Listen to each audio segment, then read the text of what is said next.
This is the Walking Dead Daryl Dixon panel. The Book of Carol. The new season picks up where we left off, and we get to potentially see the long-awaited reunion of Daryl and Carol. So if you watch the first season, you know at the end of season 1, we saw Carol was searching for Daryl. There was this really epic moment. Some stuff happens. I don't want to spoil too much. Daryl is struggling with his decision to stay where he is with Isabelle and Laurent, despite the bond they've built. Will he go forward? Will he leave them behind? We don't know just yet, but I will tell you that Daryl Dixon Book of Carol returns Sunday, September 29th at 9 p.m. Eastern, 8 Central on AMC and AMC+. Please help me welcome showrunner and executive producer David Zabel! Executive producer and season 2 premiere director Greg Nicotero! The actor who plays Laurent, Louis Puccioluzzi, is here as well. Executive producer and star Melissa McBride.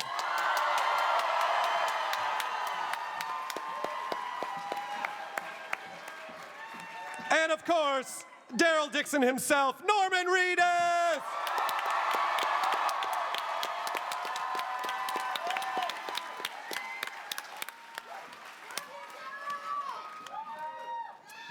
All right.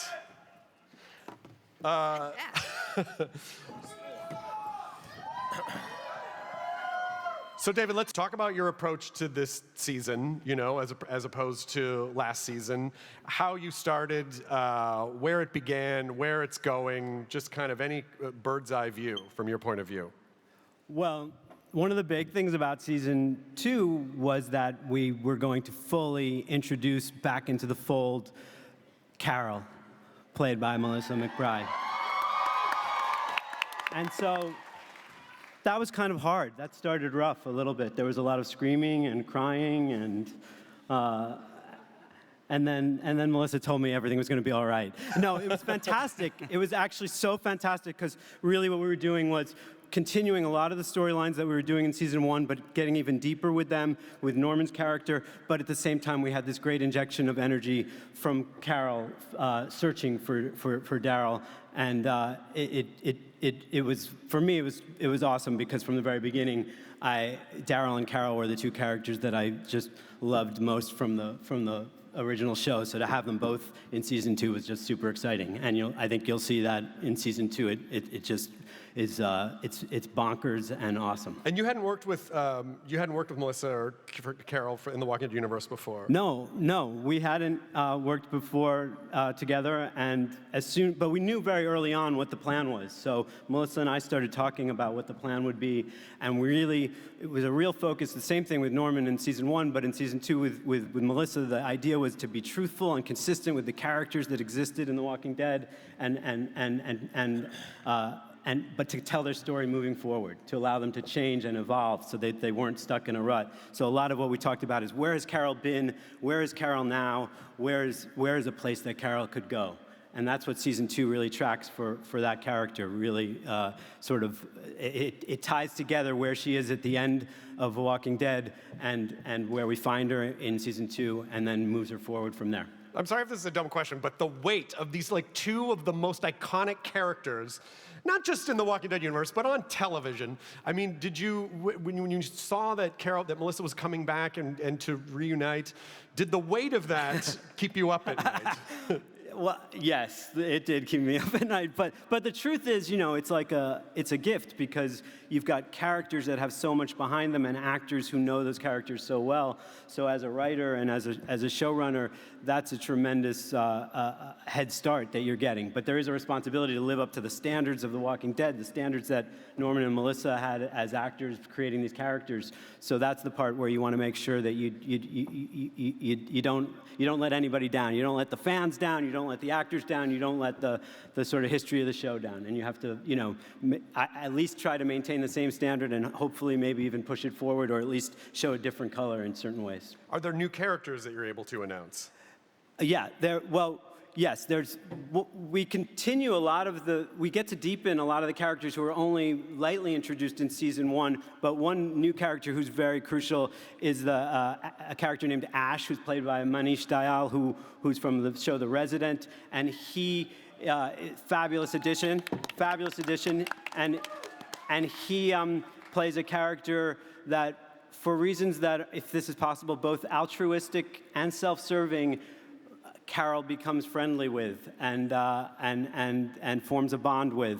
And when she meets him, he is sort of holed up living like a hermit in what was his summer home in Maine. And the story sort of goes from there as Carol encounters him. Well, because it is the Book of Carol, I want to ask Melissa, first of all, welcome back. It's so good to see you. Oh my gosh. I love seeing you, and I've just always appreciated how kind and generous you've been with your time. You did Talking Dead a million times. We've done a lot of these panels, and it's always really wonderful to see you. How does it feel for you to be back as Carol? It feels really good to be back as Carol. I've missed her, and I'm excited doing this, getting to go forward in France, where you laid the roots. Thank you very much. I had some things I had to do. That the whole culture, that whole location opens up a whole new world of challenges and catalysts for all kinds of change for these characters, and all sorts of aspects of them to dive into and explore, and I'm very excited about where this is going. But I can't talk about it. Of course not. But you can talk about the fact that you're also an EP on the show, which is pretty exciting. Well, that's really fun. I'm a little quiet on my notes. Of course. You know, you don't want to step on. You don't want to say anything. Who's the new person? You know, Well, you don't want to make me cry, which yeah. do it. Like Norman does. But what I am enjoying are like the production meetings. Yeah. You know, who I thought were just like ninjas, like set designers, and everybody comes in and it's all set up as for the actors who just, come on set when it's time to shoot. I love sitting in on the meetings and hearing about how the show is going to come together by all the different departments, and seeing the edits and getting the rough draft and the first draft and the show notes. I'm really enjoying that aspect. I think we should have a huge round of applause for all the people that it takes to make one single episode of The Walking Dead. Because, listen, and I do it too. We watch television, we're like, yeah, there's so much to watch, and you don't necessarily think about how many people it actually takes across the board to produce one episode of television, that it is a pretty incredible feat. So you've been getting to kind of see the bird's eye view of that. Yes, I love that. And where do you think Carol is at? Because we just got a glimpse of her at the end of last season. So, and she's obviously on a mission. But is this, for you and for Carol, is this a different shade of her than we've seen before? Or where is she at when we begin season 2? She is wanting to find her friend, first and foremost.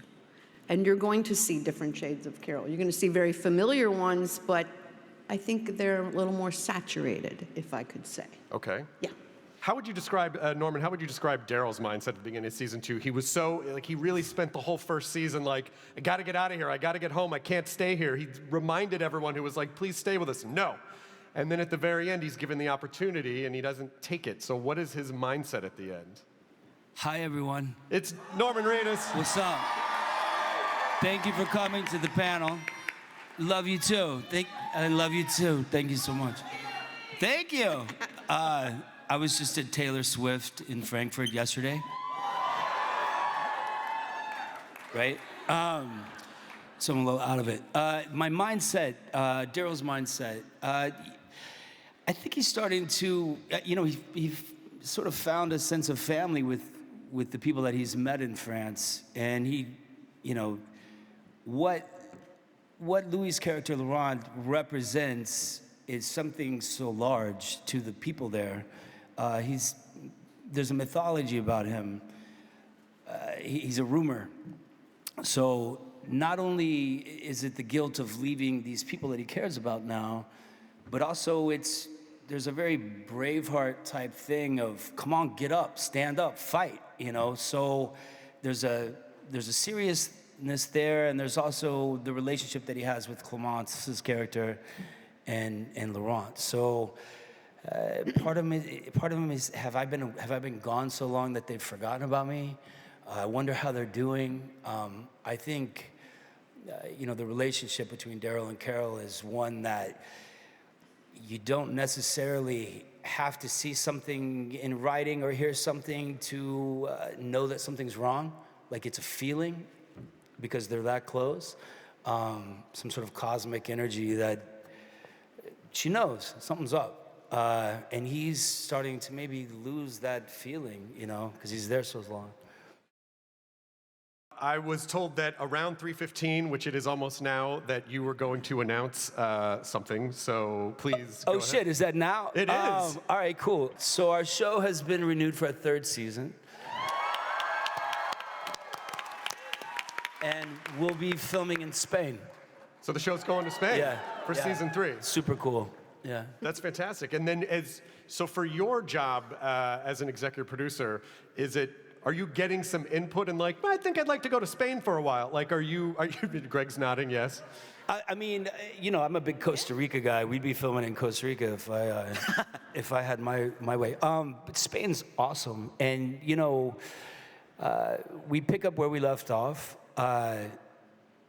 It's interesting shooting this show outside of Georgia and the way that we've filmed it for so long, because look how many people are in this room, and we've been coming here for 13 or more years now, and it's always packed. Oh my God, it has been 13 years. Crazy, right? But it becomes this giant machine, We sort of picked up these two characters, and David put them in a spot, and we recreated the world around these characters, and it's super interesting to me. And we did the first season, and I couldn't wait for Melissa to show up. We're partners in crime, the two of us. So to watch Melissa come to Europe and kick ass I've been waiting, like, come on. So that's been a real joy for me to watch. As far as the production side, I'm involved. I make him cry for real. He's not even joking. We put so much work into this show for so long. We got Greg there. He knows. He's been there since day one. And to bring Louis on, it's like a dream. Like all the pieces fit. It's like we're making art. It's great to you know what I'm saying? Like, it's beautiful, and it's beautifully acted and shot and written, and it's real cool. So I'm over the moon. Yeah, and also for me, it was like, it did soften the blow of the other series ending. It's like, but these stories are going to continue and hopefully start interweaving, and we'll get to continue, this journey with everyone. And it was it was fresh but familiar at the same time, the first season of your show. Yeah. Greg Nicotero, by the way, who just celebrated his 40th anniversary in the entertainment business. Did you say it was 40 that George Romero hired you 40 years ago, a couple days ago? 40 years ago on July 23rd, George Romero said, hey, we're doing this zombie show movie called Day of the Dead. Do you want a job? So I've been making zombies for 40 years. And 40 more, I think, is the plan, at least at this table. So you've directed a lot. You obviously directed an episode of this show. The premiere. The premiere episode. And so how for you, to Norman's point about you're in Georgia for a long period of time and basically set up there, but then now you're traveling to other places. Did that change the experience for you or the tone of how you see the show? Yeah, absolutely. I mean, it was really liberating. We never put the camera on a dolly. Ever. The camera was always very fluid. There's something, Norman said we were making art. We had these beautiful developing shots, and the shots told a story. And in the first episode that airs September 29th, I had the opportunity to tell two very different stories because Daryl still in France, and Carol's story of how she's going to sort of work her way into finding him. So it really was really interesting. You know, I loved the DP that we had in the crew. And, you know, we had been in Georgia for so long, we had a whole crew that had never been a part of the Walking Dead universe. So a lot of my job was sort of saying, here's how we do the visual effects, here's how we do the zombies, here's how we do this, to keep some continuity, but also allow our art directors and our production designers and the people do what they're really good at, which is bring a European sensibility to the show. There's really no reason to do the show if we're not gonna embrace the cultures of the places that we were filming. So we had a great opportunity to shoot in Martigues and Marseille and Mont-Saint-Michel, and utilize a lot of really, really great talent that was over there, you know, between Clemence and Louis and Roman and a lot of the other actors. So it really was liberating for me to be able to sort of work, you know, kind of exercise a different muscle in regards to how I directed the show.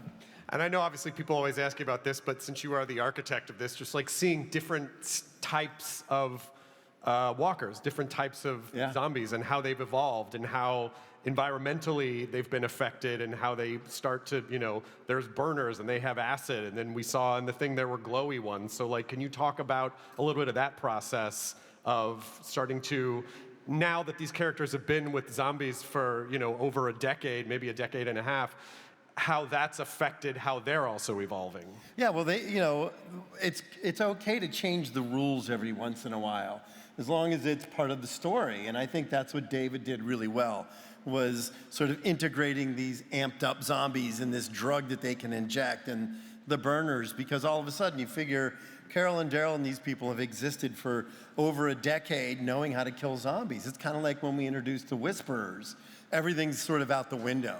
So now if you touch one, you're gonna get burned. And we established that in season 1. So for me, being able to play with those rules, still be faithful to some of the canon that we've established, but also push it a little bit. And that's keeping it fresh for the audience. And it's a lot of fun. I mean, it's really great to, you know, see the veins growing and the eyes changing color when they get injected with this drug. So, you know, we wanted to kind of adrenalize our zombies a little bit. Just going back to what you said about the 40-year anniversary, is there one thing that you've kept with you the whole time since George Romero brought you onto that set 40 years ago that has always resonated with you, or something that you learned from then? Yeah, you know, I mean, the best story that I can ever tell, that George, we were shooting Land of the Dead, and we had this great gag where a zombie's gonna bite someone in the cheek. And we have this cheek appliance and blood tubing and everything, and George says action, and the zombie grabs the girl and starts struggling and bites her in the cheek, and the blood is spraying, and she raises her arm up right in the middle of the take to fight the zombie off.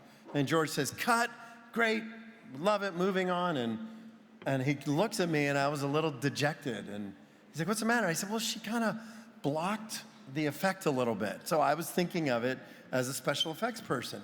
And his response was, well, but it was real. Like, that's what she would do. Yeah. And it was a really great lesson for me to think about the fact that the reality of the situation and the actors and what they bring into it sometimes augments and accents what we're doing. And I always thought that was a really good little lesson that he taught me. So I want to welcome Louis to the panel, who, Hi. have you been to America before? No, it's my first time here. This is your first time, so Comic-Con is your first experience of America. Yeah, it is. Okay. Thank you. Well, let me just be the first to tell you. This is the first 6,000 people he's ever met in this room. It's all like Everybody this. say You don't hi, need to see the Louis. rest of it. It's all just like this. But thank you so much for being here. It's wonderful to have you. Yeah, I mean, thank you for having me, and it's Absolutely. great being here. Yeah. Yes, Hall H. So, can you talk a little bit about who Laurent is to you? This journey of like getting, was this your first job as well? Yeah, it is. Oh my, you're just knocking it out of the park, left and right. What that experience was like for you coming onto the show. It's a new show, but an existing franchise. And so, you know, what did that feel like to come on board at that time? I mean, it's great. I've been, welcomed by Norman, Greg, and everybody here. And, the fact that we've been shooting for 2 years, we kind of, there's like a bond between also the characters, but also the people in real life. And the way I see Laurent grow, it's like I see myself in the mirror, right? And so, it's kind of reassuring knowing that I'm always, with those people. And they're all so nice, Always, yeah. So I'm really grateful for that. I mean, it seems like Laurent is trying to. He's evolved very quickly since Daryl's arrival, which they kind of point out in the show. He's been basically in the convent, like protected for so long, and his aunt has been saying like, "You're special, you're special, you're special. We have to protect you. You're the Messiah. You're this." From his point of view, what does he think about all of that, and then kind of going out into the world and seeing it's not all like it was behind the walls of the convent? I mean, he's really been protected a lot by all those nuns. And the way that Daryl comes into the story and he shows him a whole bunch of different things, that's where it opens up a big gate for him. And then at the end of the season, as I said to Norman, we think, okay, he's finally going to get on a boat, he's going to go back to America, but he sees you, and he decides to stay. So why was it important for Laurent to try to get him back? I think he really wanted to thank him and say goodbye. That's why he came there. He came down to say goodbye. He wasn't trying to get him to stay. No, I don't think so. I think it was really like, it's like that. If you have to go see your family, you do that. And then going into season 2, is Laurent less sure about his place in the world, do you think? I think he's beginning to doubt that a bit. He doesn't really know if it's all a bunch of lies or not. And we haven't discovered that already. And maybe we will one day. So, yeah, I guess that's also a David question. Like, what are we able to, because it seems like some things are being teased story-wise about who he is or what. Is there anything that you can, or is that just well, you just got to watch? Well, I can say this from the beginning. The idea was to sort of examine the ways in which people perceive this child, meaning what they're sort of seeing the things that they want or need in this child, and questioning to what degree that those things are true and or also not the true. kind of unique way that he comes into the world as well. Right. He has this incredible story of how he was born that we saw in the first season, and so there's this mythology around him. So we were really trying to examine through the character the ways that that's received. Obviously, Daryl's character is sort of the extreme in terms of being a skeptic of that. Isabel's character is an extreme in sort of being a believer initially. But the process of season 2 a lot is about this sort of continuing examination of what the boy really represents, what the boy really is, and what that means to different people. None of which, by the way, Daryl really believes in. Like, he's constantly confronted with this sort of like, these religious undertones and this higher power, and he's like, yeah, they tell some people he's a priest, and so he kind of says this prayer at a dinner, but he's not into it. And where is Daryl at now, belief-wise? Does he believe that Laurent is special? Why does he stay? Well, I think at the end of the world, everybody has to believe in something just to get through the day, whether it be religion or whatever. And these people believe it, so it's real.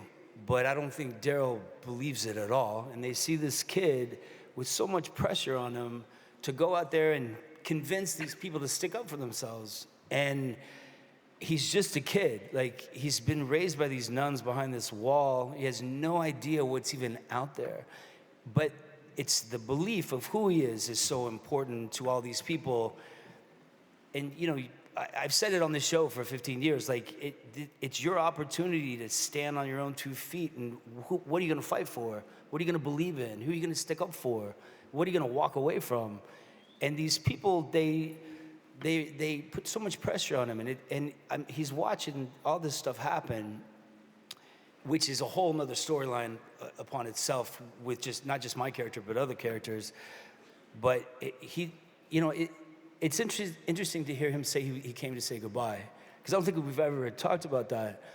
But if you look back, he's about to get eaten. There's like no way he's gonna make it home. So either way, Daryl's he's got to make a decision. So,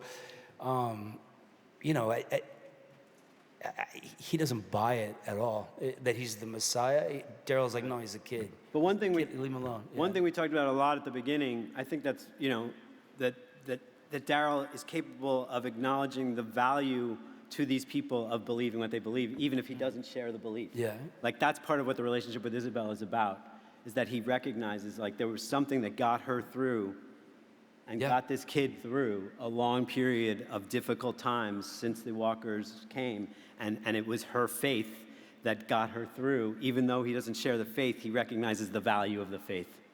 But obviously there's something about Laurent, because he has this incredible insight into people that he just says very matter-of-fact things that just kind of cut to the core of who they are that seem to be true. Would you agree with that? Yeah, I do. He really sees through people and their real emotions, even though they're hiding it. Like at the beginning when Daryl comes in, he really sees that he is homesick of his country. Yeah, and he says to someone else, "You're not angry, you're heartbroken." I mean, he just says these things that the adult characters are like, "Whoa, hey, take it easy," but it obviously is exposing something that they're maybe not ready to confront about themselves. We have some time for fan questions, so I want to make sure that we leave some time for that. Let's bring up the lights. Hello. Hi again. Hi again. Thanks for coming back. What is your question? I just want to say, hi, Melissa. Welcome back. Hi, what is your name? Angelina. Hello, Angelina. Thank you. My question's for Norman. So Daryl got to Paris and essentially created another family there. At the end, he struggled with his decision to stay. Was that hard for you as an actor to leave the original Walking Dead cast behind and grow into this new family? Yeah. I still talk to them all the time, like all the time. Bernthal just sent me a picture of himself flipping me off. So we're all still friends. But to be honest, the show, when it was brought to Melissa and I to do way back when, and they said France, the original show wasn't canceled yet. It was still going on. So I think we thought we would go on these adventures and come back to the original group. And then it was announced we're going to stop that show in Georgia and continue on with here. So, it was hard. And it was hard to go out there. I mean, I had help. I had, other people there like Greg and stuff who knew the world. And it's more than just what you see on television. And it's more than just the scripts. There's an energy on set, and especially with those first couple of seasons of the show, it was electric. Like it was like you can't find that. You can't manufacture that. It was lightning in a bottle. Every cast member was so in love with each other in a way that we didn't step on each other's toes. We wanted them to be the best. There was no ego involved. We were making $1.50, and we were shooting a show out in the woods that everyone told us not to make. You know what I mean? It happened. So to go away from all that, I think is hard for everybody, So yeah, I still talk to them, but yeah, we went back and we shot a little. Can I say this behind the scenes thing? Did that come out yet? Yeah. Oh, good. Did it? Okay. Anyway, we did that. Yeah. And we're in the park. You could say it. Yeah, that came out. All right. So. It's not on yet, but yeah. Oh shit. Okay. I don't know. They tell me not to cuss here, but shit, right? Which is always so funny because you're watching a show where things get their skulls broken in, but it's like, but don't say the F word. Yeah, please be aware there are many members under 18 years of age. Yeah. I know this is for JDM me. just blew right past that. Yeah. Oh, did he? Oh, Yeah, good. we got crazy Uncle Jeff for a second. Great. It was fun. Great. I don't even know what we were talking about. Oh yeah, the behind the scenes thing. We did that and we saw all the old like Teamsters and stuff. Like it was kind of like both of us got all emotional. Yeah, it's hard to leave that behind and to make a really short answer really long. No, but I would like to echo the point that you made because I think it sort of honors and celebrates the cast. Yeah. Everyone who's been a part of the Walking Dead universe and the Walking Dead family. I can tell you, having had a front row seat for almost all of it, that I've only ever witnessed that you all recognize that it's special. You know that this is not a normal thing that, that happens in television all the time. Yeah. And that you appreciate it and you appreciate the fandom. And I think that's also why I fell in love with all of y'all too, because I never felt like, oh, we're too good for this. You always had fun. You and Andy would come out here and blow glitter in each other's faces, And so, would you say you had some of the same feeling, Melissa, that it just like from the beginning you recognized like this is something that's unique and different? Yes, there was a really nice camaraderie at the very beginning, and the elements were difficult. And the pilot was a six episode pilot. It was different, you know. The script was so good. The characters were so interesting, but we didn't know what was going to happen with it. And the longer it stayed on, the more successful. The success of the show was just second in terms of the family that was created, the sense of family that was created, and the creativity that was happening, and just what it grew into, who we lost as the show went on, how the characters evolved. It was just an amazing thing to be a part of.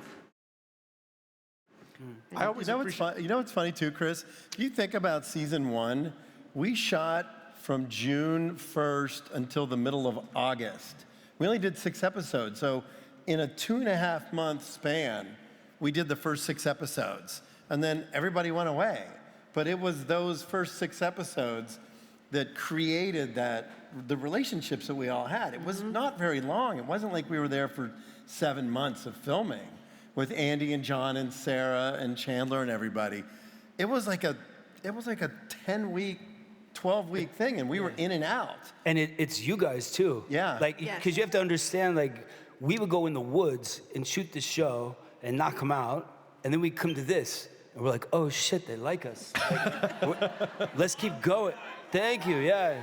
But it's, And we used to love coming here because we were hot and sweaty and like overworked, and then we'd get on the plane and we'd fly here and we'd wear nice clothes and we didn't have blood on us and there were no ticks on us, and we'd sit on this stage and you guys would give back that energy that would allow us to go back and finish shooting the show. So it was huge. Yeah, thank you, for real. Thank you for your question again, Angelina. Nice to see you again. Hi, what is your name and what is your question? Hi, my name is Marcus, and my question is for Norman. What was your favorite prank to pull on Andrew Lincoln? Well, oof. There's no way that guy's gonna ever beat me in the prank world. I'll tell you which one didn't happen, which I was hoping to happen during COVID, right? So we got a waiver, no, I'm sorry, it's something else. But anyway, we're filming, right? And we're doing those swab tests like all day, right? And Andy had to come do something in Georgia, right? So I had a giant Q-tip made, like this big, right? And a poster made of it's an anal swab, right? So I had it in a little room, like a little doctor's RV or whatever, and I was gonna put the poster up and bring Andy in and have the doctor come in and go, okay, we'll be back in like 5 minutes. And him sit there with cameras everywhere, sit there and be like, and then see the poster and be like, no way. And then something happened and he couldn't make the trip, but that's the one that got away. Did he know about that? Did you ever tell him about that? No, don't tell well, him. now he'll know about it. Yeah. It would have been good. You're gonna just get like a giant swab in the mail from Andy, like, here it is. Oh yeah, I messed that guy up over and over. By the way, I don't know why AMC didn't jump on that and do like a prank show, like a behind-the-scenes prank show between the two of you guys. Yeah, I love the one I filled his trailer up full of roosters once. That was cool. Yeah. Hi, thank you for your question. Hi, what's your name? Hi, my name is Sam. Hi, Sam, what's your question? My mom is your biggest fan, Norman. She actually sent me here with one of your postcards of your photograph. Oh, right on. And our question was, what is going on in this photo? That's here, That's actually. here. Yeah, that's, I have this thing with like masks. I take photos, I've been doing it forever with masks. That's me in the hallway at the Coronado Hotel Yeah, that's what that is. In case you guys don't know, you probably do know this if you're fans of Norman, but he's an amazing photographer and thanks. takes a lot of really. Have you taken pictures since you've been here? Yeah, I just had a show in Shibuya in Tokyo like a month ago. Yeah, but I take photos all the time. Yeah. Awesome. Thank you, Sam. Thanks for your question. Cool. Thank you. Hi, what's your name? Hi, Rebecca, and I'm from Clovis, Hi. California, which is near Fresno. I have a question about the next season that you're now talking about, the third season. I like how you put your pinky up like Dr. Evil. Yes, because I'm going to ask an evil question. So obviously it looks like Carol's going to be meeting up with you in season 2. So in season 3, are the 3 amigos going to get together in Spain? Meaning Rick. Oh. Find out he's alive. Interesting question, David. Yeah, Zabel. Do I you can even know? tell you. We find his dead body. Oh, I'm not sure that's the. With a giant Q-tip sticking out of it. Yes. Yes. Yes. But it's really cool. Oh, that was Rick, and then you cut to something else. You just see his boots.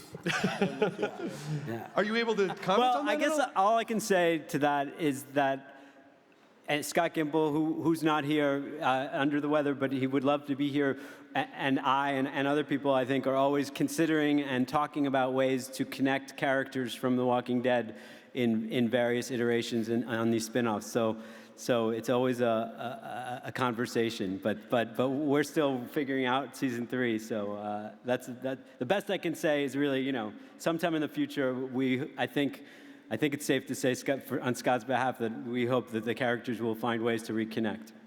Excellent. Thank you so much, Rebecca. Hi, what's your name? Hi, my name is Kylie. Hi, what's your question, Kylie? Are there going to be any new types of zombies this season that we haven't seen before? Mr. Nicotero? I think we're continuing some of the stuff that we did, and you haven't seen season 2. Season 2. I know, it's crazy because we shot season 2 last year, so there's a whole other story that's in the back of our heads because we're prepping season 3. So there's some great, there's some really great stuff coming up. You see a few glimpses of them in the trailer, but yes, I can say wholeheartedly that we embraced a little Train to Busan style zombies. So I think you'll like it. Yeah. Excellent. Thank you so much, Kylie. Thanks for your question. Hi, what is your name? It's JC. JC, what is your question? Is there a possibility in this season we're going to see any previous Walking Dead members make a cameo, whether it be a flashback or actively in the season? Maybe. In season 2, the one that's coming up. What a lot of the things we've talked about were how the past impacted the characters, including specifically Carol. And Melissa and I spent a lot of time talking about the sort of trajectory of trauma that she experienced on The Walking Dead and how that informs who she is and how that still hasn't fully been processed. And the season is the working out of that. So the answer to your question is there are references to the past throughout season 2, but maybe not exactly the way that you're expecting or thinking, but there is a lot of connectivity between The Walking Dead past and the present of our season 2. Excellent. All right. Hi. Good. Hi. Hi, what's your name? My name is Sophie. Oh, you like the shirt? It's great, right? I was curious, do you love Norman Reedus? Just Love you too. He's right there. I love you so much. Oh, hello. Oh, sorry, it's my first time asking a question. I'm a little nervous. No, don't worry. You're totally fine. It's a good environment to ask a question. Everything's totally fine. What is your question? My question is for Norman, obviously. Shocker. So Daryl has a few bikes in The Walking Dead, the chopper, and then the bike from Alexandria, and then the dirt bike. When you think of Daryl, which bike do you think of? Ooh. That's a really good question. That's a great question. That's a really good question. Are you into bikes? Oh, right on. Maybe the first one character-wise, the chopper, because it meant something. It was also when Norman got to convince them that I don't have to ride a horse, so that was a big deal. but it had a connection to his brother, so maybe that one is kind of when he first went out on his own. The last bike, the dirt bike, is kind of where the first and the third are my favorites. But I don't know, maybe there'll be a new bike. Which one do you think of when you think of Daryl? Which bike? I think of the chopper. Yeah, when it's I a think of Daryl. But I do like the Alexandria one because he kind of builds it out of a bunch of different bikes. I think that one's unique. Yeah. Yeah. Very cool. Cool. Well, thank you. You did a great Yeah, good job, by the question. way. Really nicely done. Thank you for being here. What's your name? Hello, my name is Lucas. Hi, Lucas. Hey, Lucas. So my question is for the whole panel. What was your favorite memory of filming this season? Oh, let's start with Louis. What is your favorite memory of filming this season? Could we start with Greg, maybe? Sure, absolutely. Yeah, no worries. We'll start with Greg. Greg.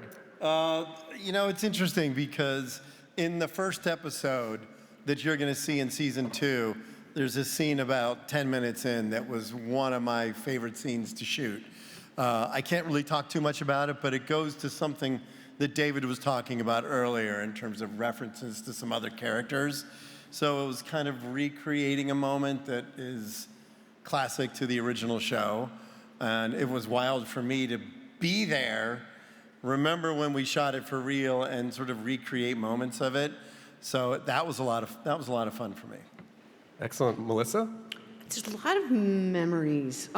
Just the special people that I met, the crew, getting to see some of these places in France for the first time, funny things, how France makes me truly realize how goofy I really am. Just trying to be sophisticated French, and I can't do it. Anyway, just so many, it was just really good memories of being there. It's special. Norman? Oh, wow. I got one in season 1 with Louis, where I'm screaming at him. And we did that take a bunch, and then at one point, I was like, I can't do it again. Like, I feel like a dick. But I think that bonded our characters in a certain way. I think that was really, that needed to happen. And then the second one is when we meet. When that finally happens, there's a build to that happens. And we worked really hard to make that scene what it was. And that kind of was fireworks going off inside me, that one. Okay, that's not fair. I didn't think we could talk about anything like that. Well, I didn't give any spoilers away, right? No, there were no spoilers. Yeah. That we meet up? Of course we're gonna meet up. I mean, what the hell? It's not gonna happen. Oh my God! No, the entire series is like, you just missed her. Yeah, like right? it was just like, oh, you guys! Oh, you tried to stop to go to the bathroom. Damn it! Yeah. Season 8. Will they meet? Maybe. We don't know. I don't know. Book of Carol? Question mark. Louis, did you think of a memory? Yeah, so I thought about it. I don't want to spoil anything, but we were playing baseball, right? We had that scene with Norman and Clemence, and I remember Norman had to like throw the ball at me the first time, and I had to swing and miss. And the second time I had to hit it, and my dad has it on his phone, a tape. And so the first time we try it, he throws the ball at me, and I just swing it so hard, and it hits the ball, and we just never found it again. And that was just like so fun. You're a natural. Yeah. Shut down the production. We just had to stop shooting. Also, we should have a huge hand for Clemence, who is just such a phenomenal actor. It was so cool to see her on the show as well. And then I think we have time for one more question, and I'm going to make a quick announcement, and then that'll be that. Hi, what's your name? Todd from Peachtree City. Hi, Todd. What's your question?